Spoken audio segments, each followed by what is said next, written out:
Living in California, we are always traveling up and down the coast. Whether it be going to the beach down the road or a road trip to San Francisco, we are always on the move. And of course, accidents happen. There is no way to predict when an accident will happen to you. So instead, you want to make sure that you're always prepared. In this video, we will demonstrate how to change a car tire, a skill that is necessary to avoid being stranded in unknown places and dangerous situations. Keep in mind that this whole process could take around 20 to 30 minutes. Before we begin the instructions, you must pull to the side of the road or wait until you get to another safe area. You should always make sure that the surface you're going to change the tire on is flat and sturdy.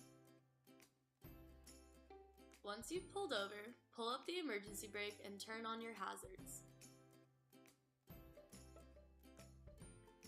The materials you will need include a spare tire, jack crank,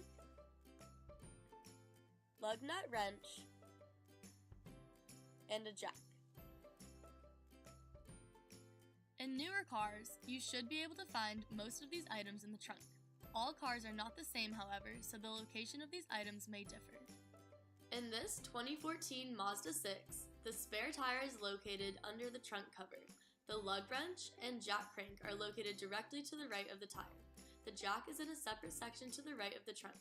You may find a locking lug nut, which you will need for taking off the lug nuts. However, there is not one for this car.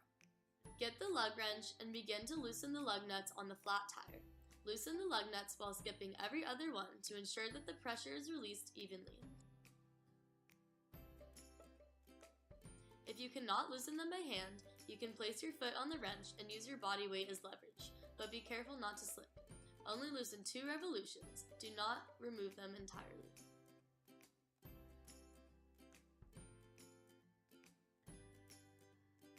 Next, we will jack up the car. If you do not know where the jack point on your car is, you can find it in the owner's manual. It is generally located within a foot or 2 of the tire.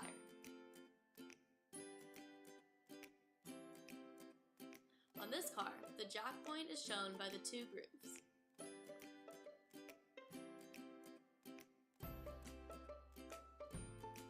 Place the jack under the car and begin to extend it by hand.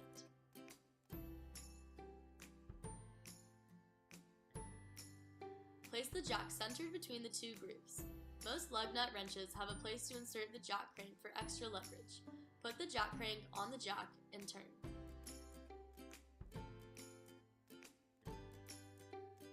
Now that the car is raised, at no point during this process should you be putting any part of your body under the car. This is very important because the jack could fail and drop the car.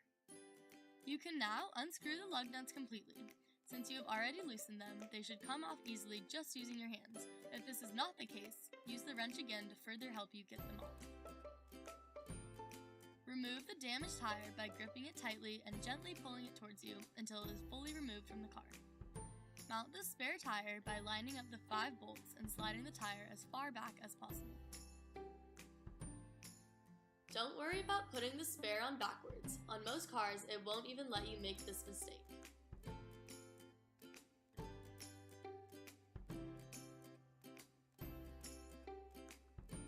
Tighten the lug nuts as tight as possible with your hands and then a little more with the lug nut wrench. Be sure to tighten every other lug nut to ensure even pressure.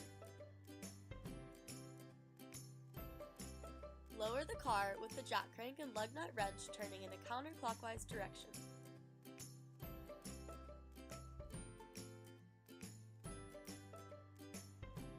Tighten the lug nuts again once the car is lowered, following the same pattern as before. You can use your body weight to tighten them, but be careful not to slip. Check the tire pressure in your spare. Caution! Spare tires are only meant to be used for short distances and slower speeds. Try to avoid freeways. You can check the spare tire itself for the limitations. A good rule of thumb is no faster than 50 miles per hour and no farther than 70 miles. Stow equipment back in your trunk so you'll be able to find it the next time you need it.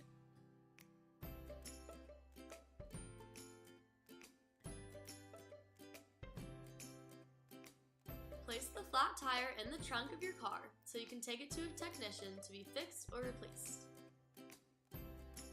Now that you know how to change a tire, you can save a lot of time on the side of the road and a lot of money from a tow. Don't forget to put down the parking brake and turn off your hazard lights. Now you can continue to enjoy everything California has to offer without the worry of being stranded on the side of the road.